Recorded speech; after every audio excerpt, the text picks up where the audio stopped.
Hello, good to have you here. Good morning. I want to talk a little bit about the stylized VFX in RIME. And to me, I'm Simon, and I'm a freelance 3D and VFX artist. And just to mention, I have this blog where I write about game art tricks, and there you will find the talk later recorded, hopefully, if all the cameras and sound are working. And just if you miss some details or if you rewatch it again or need some more. And I will also add more details, like for example some Unreal Material network thingies if you want to have a closer look and stuff like that. So don't worry, it's not, you don't have to take notes here, right? So let's see, I took some notes. Where's my thing? Did someone already see this talk in the past? Oh, okay, good. Good news to you, I changed it a little bit, so it's not a totally boring repetition from last year. Most of the effects I'm talking about are not done by me. Basically, nothing is done by me. I just talk about it because I think it's awesome. And yeah, you can find it on the blog. Yeah, and since I investigated this stuff when I saw it, right, and didn't make it myself, it might be that when we have later some questions and answers that I can't give every answer, but I don't know. I hope maybe I can ask the people who actually did the effects, and then we can work this out. Okay, but let's talk about what we want to talk about today. So in the original talk, I was talking about this little fire, stylized fire, this little stylized smoke, and this little stylized waterfall. For this talk, I changed a little bit. So there will be a light version of the first two. We will still talk about it, but with a little less details. And if you want to know more, then you should maybe go to the video on YouTube and watch the talk from last year. And the waterfall, actually the only effect where I contributed to was gun in exchange for the water. Because when I was doing the talk afterwards, many people came like, oh yeah, it's nice, but how was the water done? And I was like, I have no idea. So I decided to put this in. So let's have a look on RIME. This is RIME, if you don't know it. It's a really beautiful, really friendly game, and it looks really nice, at least in my eyes. And it's, as you can see, pretty stylized and comic-ish. And of course, such a game needs some stylized VFX, right?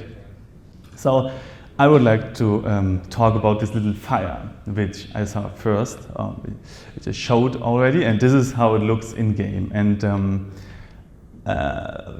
personally, I thought when I saw it first I thought, oh, that looks nice. And the second thought was, oh, maybe it's a flipbook. I mean, yeah, that's how some people would do it, right? Just use a flipbook and then play it and play it and play it. Then I looked at the textures, which are the textures which are driving the effect, and they look like this.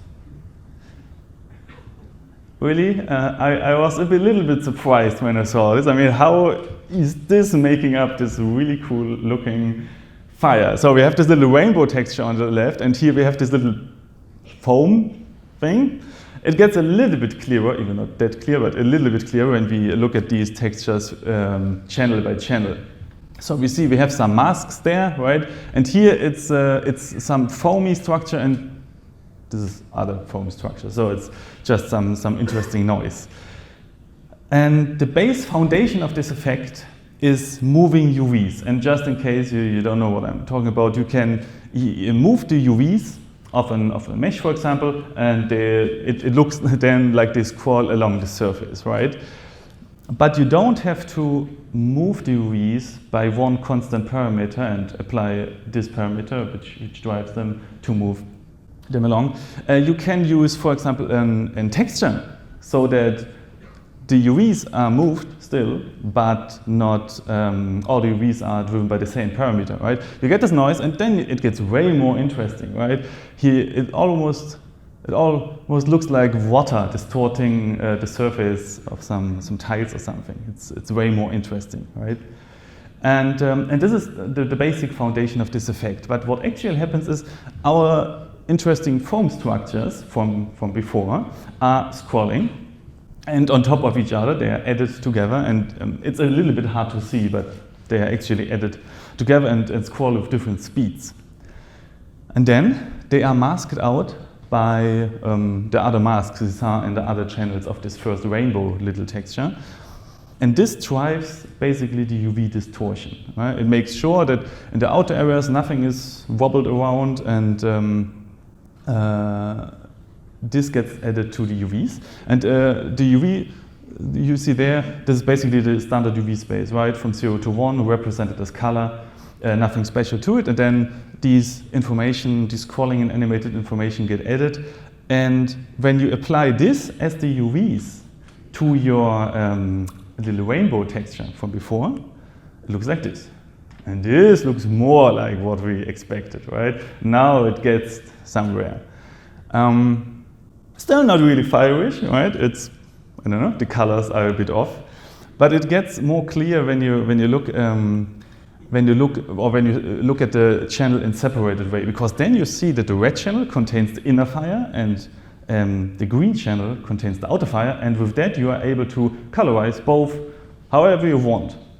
Yeah, actually we did this. There's some reddish fire and some bluish fire and whatever you need in the game. And yeah, that's the fire effect. Yeah, pretty simple if you know how it works. And it was done by David Miranda. Yeah, like I said, I didn't do this, but I like to investigate these things and have a look on them and being amazed by it. And then talking about them, that other people can be amazed by it as well. It's really nice. When I did this talk, some other people recreated this fire, and I posted their results on my blog. It's really, really nice to see what these people came up with. Yeah, so the next little effect I would like to talk about is the smoke. Usually when you have smoke, it's soft alpha blobs which fade away or something, right? Here, for example, is a really nice example from Diablo 3. Really like this one, and I can heavily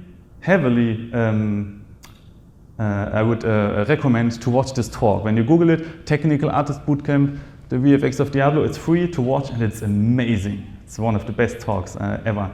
And they have this little smoke, but it looks really nice, but it doesn't fit to RIME, for example, right? We need something more stylized. And there are interesting examples on Twitter where some people, use geometry, a lot of geometry, right? In combination with some nice shading, and they drive some really nice smoke with that. And this looks more like what we want, right? This looks more like in an anime movie. Yeah, and so I have another example. In Super Mario, you can also see these little smoke puffs, which are actually also geometry and just scaling down for the fade out effect, and works perfectly fine, right? And this is the foundation for the smoke. The basis and the idea comes from Felix Menendez, and you see we use it everywhere in the game. Everywhere we have some little smoke puffs when something happens, and there even with the burning things. So this is the basic idea. Even though on the burning things there is a little lookup texture which makes the smoke glowing hot at the bottom when the geometry particle starts and then turns to black. But the basic idea is the same. So what is this basic idea? When you use a standard sphere for it, then you have the problem that here at the poles you have a lot of geometry, a lot of vertices.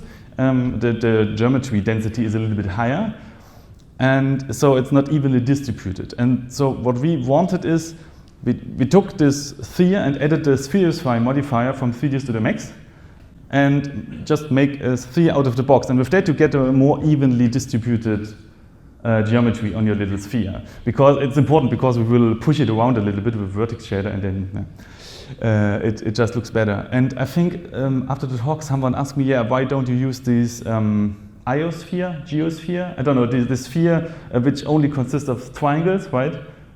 And my answer was, yeah, that's a good idea actually. But yeah, that's old slides, right? And oh yeah, and then we add a spherical mapping to it. We like remapping spherical, nothing special. And that's the basis for our little noise pattern, which we will add later. So, and then we just add a color, so that's easy. But the shading is a little bit hard, right? It's a little bit too dark. We want to have something more like this, and we fake it by adding some emissive values. So basically, the thing is self-glowing, which can be a little bit problematic, but we will come to this later, because you don't want your smoke glowing in the night, right?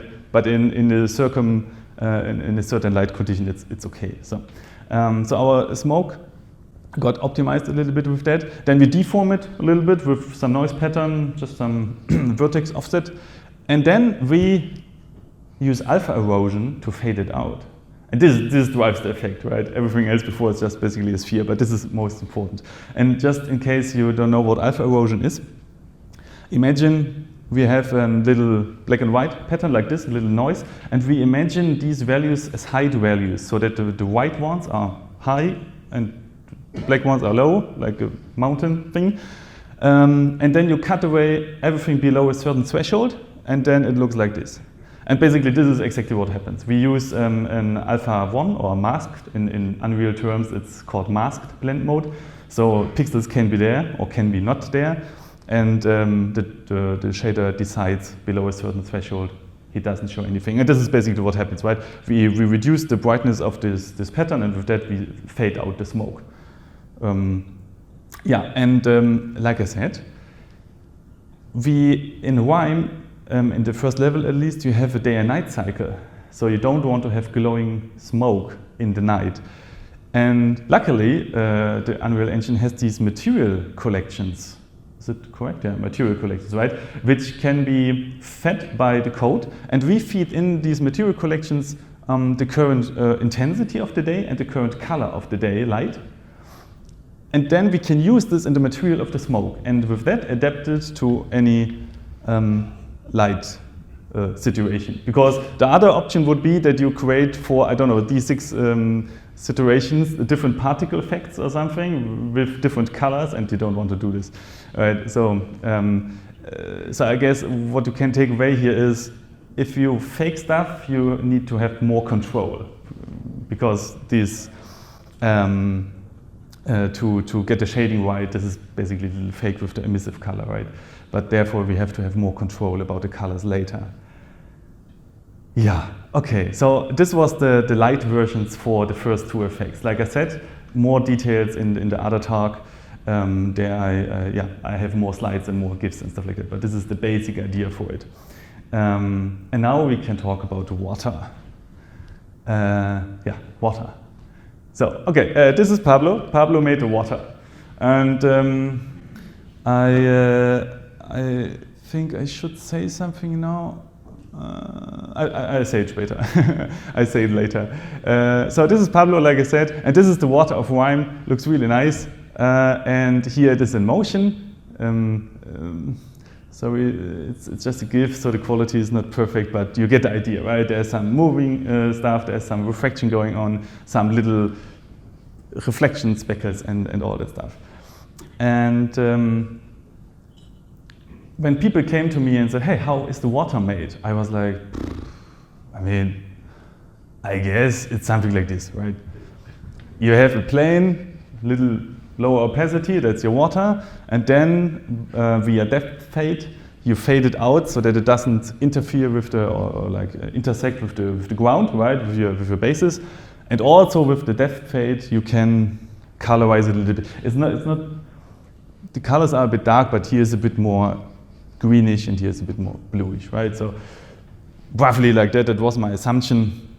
And then I said, in case you don't know what that, no, this is not an alien shooting a laser on mountains. This is a guy looking into the water.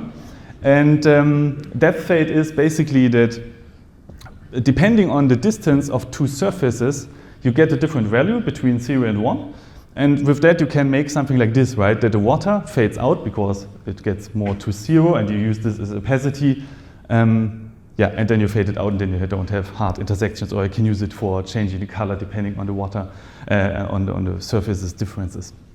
So, so this was my assumption. Okay, this is my material, and it's a bit of a shame that I told that to people because it was a little bit wrong. Let's look at the material, how it looked like. So I was slightly off with my assumptions. Slightly. Okay. So let's look at what makes this water waterish. First, I will talk about some basics, and then we have some nice caustics, right? So on the ground, below the water, you have these nice little caustics. Then you have red sand. So you see this, right? The sand gets a little bit red and then dries out again. It's really nice detail. Then, of course, the water gets a little pushed around to make it wavy. Then we have the color, important part, of course. We have some reflections and some fake reflections and some refractions. And we will talk about all of this now. And we will start with some basics, just some basic fundamentals about the water. So this is called a pizza.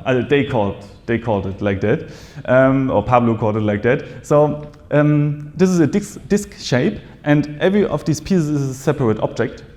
And this, maybe it's if you saw the Fortnite talk, this may be familiar to it. They do something similar with the sky, because this helps you with two things. First, when you don't look one of the pieces, they can color it away, so you don't need to care about it, right?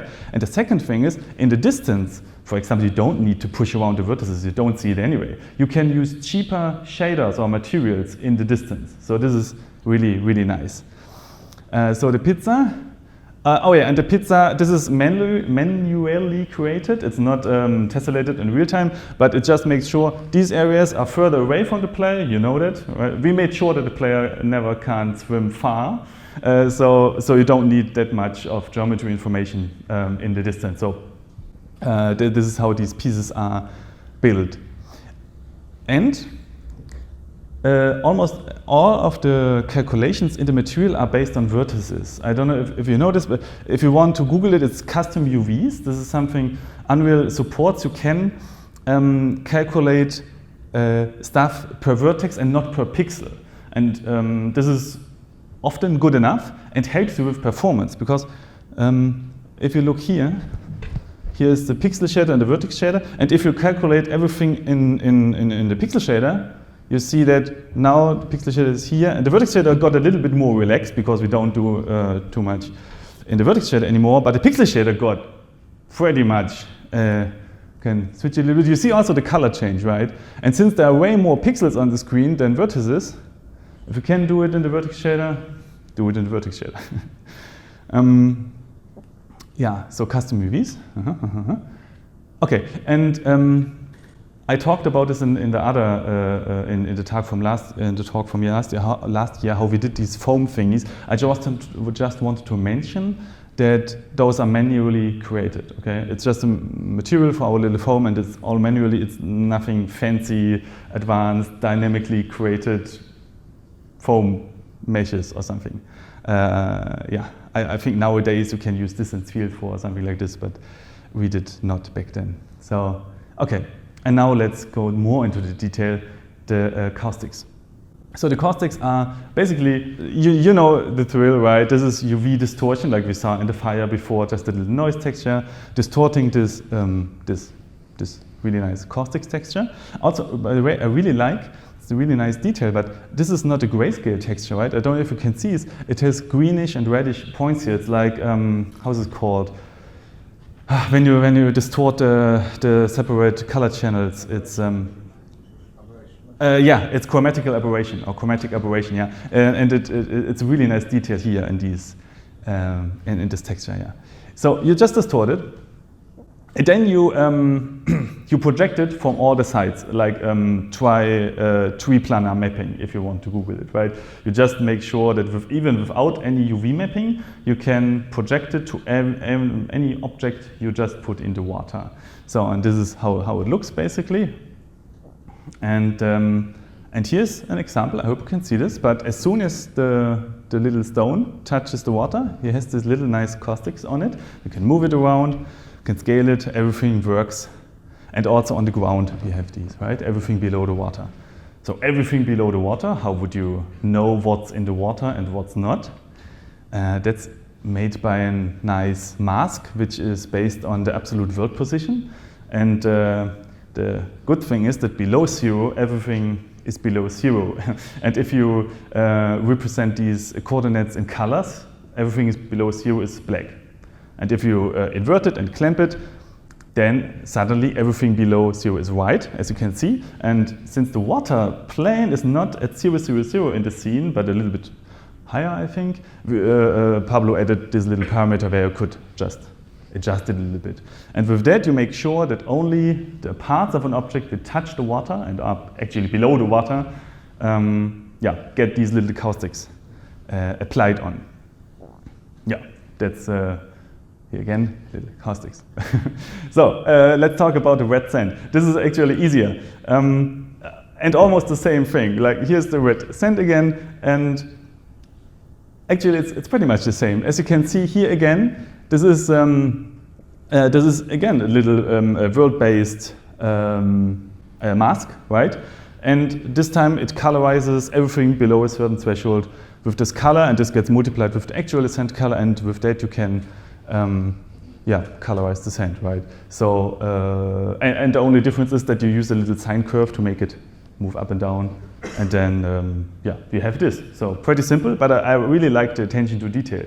I could imagine that it's easy to forget something like this, and I really like that they implemented it. Really cool. And now let's talk about the vertex offset, like pushing the vertices around. I would like to explain more details, but to be honest, I don't know too much about it. But what you see here is basically Gerstner waves. Did any one of you guys heard about this before? Yeah? Okay, if you want to deal with water at one point, I guess you will stumble upon these. And I looked at the material, and you get these interesting patterns, and the end result is something like this, right? They get mixed up a little bit, and then you end up with something like this. And it's not only that you get really nice wobbly motion into this. Important, and one of the biggest difference about these Gerstner waves is that you can see this on the color. You can move the vertices not only up and down, you can move them forward and backward. That's the big difference. The waves don't do just this, they also do, I can't do it. You will see it just here. Okay, look at this GIF. Here you see how the vertices move, actually, right? And not going just up and down, which they would do when you're just using a grayscale map, but with these Gerstner implementations, Gerstner, I hope I pronounce it correctly, it's just way better. Yeah. And also interesting, if you dealt with vertex shaders, which deform objects, you maybe noticed that the normals don't get updated. And then usually you have the DDY, DDX approach to recalculate the normals, but then you get these little artifacts. And Pablo found another way. So what he's doing, he's out of a black and white version of these Gerstner waves, he's recreating some normals for his surface, which is actually kind of important, because without it looks like this. Yeah? Here you see the sky, and the sky doesn't really care about the deformation in the water. Even though there are waves, the sky says, I don't know about it. But when you update the normals, it looks like this, right? Suddenly the reflection reacts to it. And Pablo mentioned this to me, he didn't invent these Gerstner algorithms or something like that. He just, Google do things and then it works. And so that Sean mentioned. Okay, so we have these nice things, and then we have a detail norm map, which is, I think it's several norm maps like mixed together and moved over the surface, and then you get some really nice detail to it, and then you have nice reflections. Okay, and now maybe one of the most important parts is the color the color of the water. This is the basis where all starts. It's a little lookup table. And you wonder what drives this little lookup table. And it's the distance. And this is really interesting to me. I really like this. So you see this little network here, and basically what it does, it calculates the distance between the camera and the pixel of the water, and returns in black and white or grayscale value. And together with this little parameter, you can change the appearance. But the basic idea is distance, white, and where you stay is basically dark or black or something.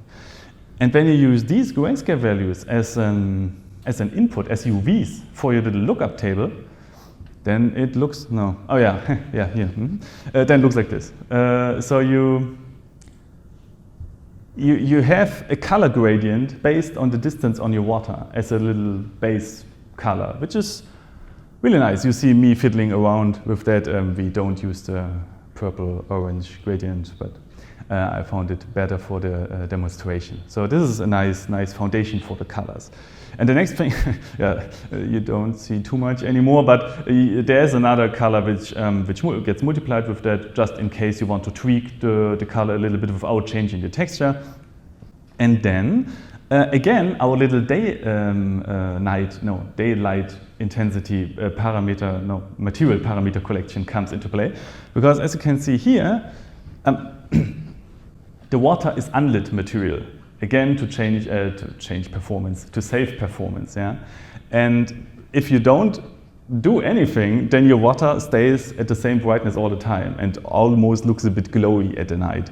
And to make it go darker, you see, we just multiply some day intensity into the material, and then it reacts to the day. Then again, this distance mask is used to change the colors in the distance, just in case you want to tweak a little bit the colors, but only in the distance where the horizon is, you can do this. And now it gets more interesting. We have same for the stuff which is near to you, but this time it's not driven by a distance value. It's driven by, again, a depth fade and also a Fresnel, which means where the water is really near to the sand below, it gets tinted by this color, basically. And in case you don't know what Fresnel is, it's like when the surface is, when you use the Fresnel node, you get values between 0 and 1 again. And this means the more a surface is looking at you, the darker it gets, right? And you can use this for really nice effects. For example, for something like this, right? These areas here are less than narrow when you look at them in the viewing angle. Your viewing angle to these areas here are wider than those at the horizon, and therefore to the horizon it fades to white. And you can, Fresnel, it's amazing. That's how it works. And this is the depth fade max. As you can see, where surfaces are really near to each other, it gets darker and everything else is white. And these both masks together are important, because if you use only the depth fade to drive the colors, then you see, especially here, I mean, right now it looks okay, but it looks better now. Now the Fresnel mask is added to that, and it covers a little bit better this stone. And also there in the back you see some artifacts, and this Fresnel mask will get important again later, but you can, the combination of both is important here. And and here's another example. If you only use the depth fade mask for masking the colors, then it looks like this. And when you use an additional Fresnel mask for this, you can cut out this little artifact there. And I like it more. I hope you too. And something else is interesting. As you can see here, we have some intersections. So there's no opacity applied. But it looks like there's opacity, because we see stuff which is below the water. So how is this possible? Just as an example, if you just would use one color for the blue color and one greenish color, and would just lerp between based on the depth fade and the Fresnel, it would look like this. And this is not exactly what we want, right? We could apply some opacity. Like here you see the opacity. The opacity of the water is just driven by depth fade mask, nothing more special. But you can see that already here the water is not really translucent anymore. You don't see too much, and yeah, here's a good example. You don't see too much, but at least here this intersection, right, is gone. Yeah. Okay, but still doesn't look good. You can now reduce the global opacity of the water. And this looks more of what we want, but only if you not compare it to how it actually looks, because this is how the water actually looks, and it's way more vibrant, way more saturated colors. And this is my test version, and it's just a bit dull. dull. So the question is, how is it done? How did Pablo make a better use of the colors? And there, some really nice little note comes into play. It's called scene color. And I couldn't find too much information about it, but let's say my assumption is that this is what you get out of it. And my suggestion would be that this is based on deferred rendering, where all the transparent objects are rendered last, so the non-transparent objects are rendered first, and this is what you get. Is that the truth? Can someone nod? Is this the truth? Yeah. Okay, cool. So you get this. You get a rendering of all the objects which are non-translucent, which are below the water. This is a nice base, huh? And now you can tint that. And now you put this, like this color information. Imagine it like, let's imagine it would be a texture. You put it on the water. You use this as your color base on the water, and not just one color, right? And with that, it looks way better. I would say, way more vibrant colors.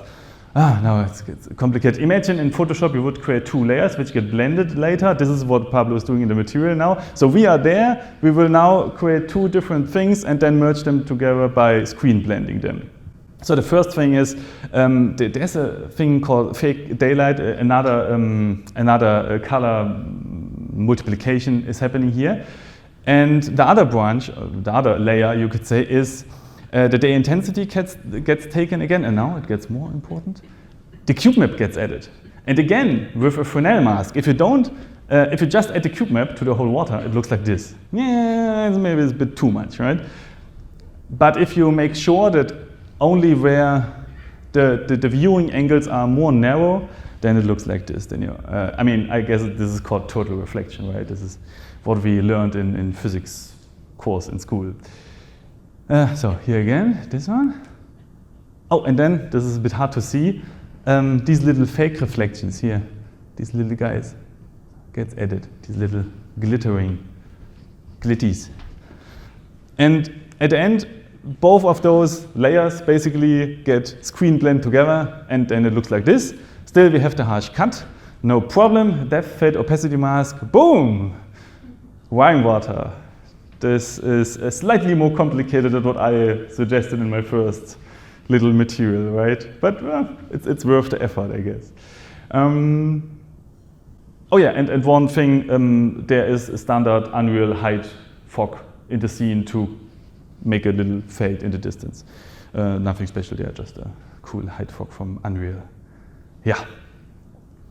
Speaking about these little fake reflections, those are interesting because I'm not 100% sure. I think there was a problem back then with having these reflections, translucent materials with such reflections. There was just a problem or something like that. So another little fake came into the play, and here is like old school stuff, how you could do something like this. I love something like this, right? You have this mask and then you just move another twirly texture below it, and then you get these little, if you ignore everything and just look here on this plane, it looks like these little sparkles on water, right? And another thing here, this is the texture which drives it, and then you get out here these little river glitties. Let's call them glitties. Yeah, genau. But this is not how it's done. What Pablo was doing is he's using a normal map, and he's using a normal map, takes out the red channel twice, and takes a dot product, and then it looks like this. It's already interesting. Then he, I just put the notes here. You don't have to read them. It's just he's fiddling around, right? This is what this shall see, and you get more details about this on the blog later below the talk, right? But no, it gets pushed a little bit more, and then he fiddles around a little bit more, and then it looks like this. And this is already something that goes into a direction of these reflections, right? You would expect on water. But that's not where he is stopping. He's using another normal map, differently panning and moving these separated channels. Another one, adds them together, takes both of those, makes a dot product, and pushes the values a little bit more. And this is what comes out of this. Looks even nicer than before, not as intense, yeah. And that's not everything. He's still doing something, and this is also interesting. I was always wondering what this does, right? If you played around with absolute world position, including material offset, excluding material offset, whatever this means. And now I got it. It's the one position is without, when you push the vertices around, right? And the one is with this difference, and the other one is without these differences. And what he is doing, he's calculating the differences between the plane, which was not modified, and the modified plane. And with that, he can create a mask, which basically tells him where is water moving, where is a wave right now. And this is the mask for these little reflections. And you can see this, right? I play it faster here, so you can see the wave moving through. So this gives you a little bit more variation on the water. Yeah. And there you see them. Yeah, here you see these little reflections again. Okay, and then there's another one. This is interesting. I don't have too much detail about it, but he has another one, and they are always visible, but only if you look in a certain direction. And those were important for making something like this, like the reflection from the sun and the moon. And the position of the sun and the moon get fed into the shader, into the material, and then he can react to it in the material. So this adds a lot to it during night and day. Okay, so now we have nice colors, and we need some nice refractions. When I activated, when I just put in the normals in the material and then activated refraction by putting in a value of 103, like the standard water index of refraction, right? Then it looks like this. It's not exactly what we wanted. So Pablo came up with interesting ideas to mask the refraction only where you want to have it. And the first thing is a distance mask. And we saw this before with the lookup texture for the colors, right? Here I showed when you move around, yeah, it stays where you are basically. And this mask is used to tell, hey, make refraction only where I am, okay? And the second mask is, again, a Fresnel mask. You see that, right? That, like, depending on the viewing angle on the surfaces, yeah, the black and white color changes. And both are used to control the refraction a little bit more. Which means, here you see, now the distance mask is activated, and you still see the little double foam rings in the foreground, but at least the background is now a little bit more cleaned out and is not refracted anymore. And oh yeah, and here's an example when you don't have this. No, here it's on. This is with distance mask on, and here is off. And you see, especially here, you see these artifacts also here, right? I mean, artifacts, it's like it's supposed to be, but it doesn't look super nice. It looks a bit noisy in the distance. So this distance mark helps to yeah, disable these things. And here's how you use the Fresnel mask. Yeah, the Fresnel mask lets you control the even near distance, like, and then you can mask out these artifacts there with the double foam rings. And still you get some of the distortion here. You see it here, but it's, to be honest, it's not that strong. And some people would have said, good enough, but not Pablo. Pablo said, no, I want to have another mask, and this is another mask. This is based on the little detail normals we saw before, and I think it's also another dot product and some magic happening there, but the end result is this. And this drives via lerp basically between a value of 0, 1 and 103, the index of refraction again. So these areas have no refraction, these areas have refraction, and when you use this, then you get way better refraction. It looks so much better, there's more going on, and you also see some almost like little waves pushing through the water. And this is not based on the original normals, actually. I think when I tested with and without the activating normals in the material, didn't see too much difference, to be honest. The refractions were still working fine. So yeah, all in all, this is really nice. Cool. Huh, this was fast. How much time? Yeah, because yeah, here's the water again. That's it basically. Maybe I shouldn't have cut out too much of the talk, but anyway, I mean, here's the water again. Looks really inviting, and I would like to invite you if you want. If you want more details, I will put it on my blog, like I said there. And since we are on an Unreal event, I have an Unreal YouTube channel, and my credo there is, if I can't find a solution for a problem within 15 minutes or 30 minutes, and then I find the solution after 2 hours of trying around, then I make a tutorial and put it on there. So you find really specialized things there. Sometimes a bit weird, but maybe interesting. So yeah, thank you a lot, and maybe when you have questions, then we have some time now. Thank you. Let's see how much time. Oh, actually, it's 45 minutes. It's quite good, I think. It was supposed to be like that, right? Yeah? I got a question. Is it expensive? I mean, it's shader. It's not a shader. Is it expensive? I mean, in comparison, yeah. I mean, you saw the colors before, right? At one of the first slides, it's pretty reddish, while everything else is green. But it was a decision like, yeah, but it's important, right? And I think, I mean, all these tricks, like with unlit material, with calculating everything by vertex, was done to save performance. So I wouldn't know how to do it better. But I would know how to make it worse. So I guess the answer would be, it's, for what it is, it's cheap. But it's, in comparison to everything else in the game, it's expensive. If this is a satisfying answer, I don't know. Thank you. Yeah. Okay, no more questions? Good. Then yeah, thanks for listening, and wish you a nice day.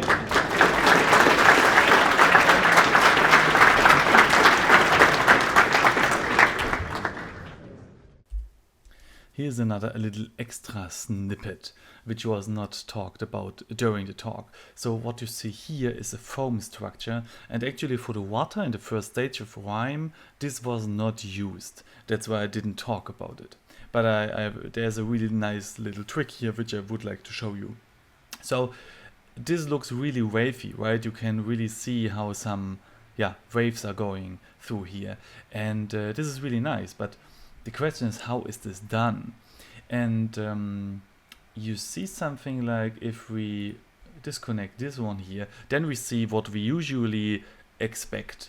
We have a texture like this, and we have a little node here. It's some custom made, it's motion 4 Ray chaos, and this basically just uses 4 textures, moves them into different directions, adds them together, reduces the intensity of the color a little bit. In that case, it's 0025, which makes sense because it's 4 textures added together, and then you reduce it to a quarter of the values to end up with a maximum of 1 instead of 4 after all the additions. And yeah, so this is what you would expect, right? You see these textures moving into different directions, and this is how it's usually done. But here the UVs, the standard UVs, are modified by this, and as soon as you add this, you get these little waves here, which looks really nice, right? And I just wanted to show you what this is. This is the detail normal map. If you look at the detail normal map, usually used for the normals. It looks like this. It's a part of it, right? Here's another part. Let me show this to you. This is smaller waves, and they get added later, but this is not important for now. For now, we have this normal map here, also with motion 4-way chaos to have them added together and moved in different directions. And this normal map is masked out by the R and G channels so that it looks like this, and then inverted and a little bit reduced in intensity, and this gets now added like UV distortion, right, to the already existing UVs. And when you look at this, as a result, you get these little waves here, which is, like I said, really nice in my eyes. Yeah, like I said, it's not used in the water in stage 1 in RIME, but I just found this really, really interesting. Yeah, I hope you found this nice too, and now I wish you a nice day. Bye bye.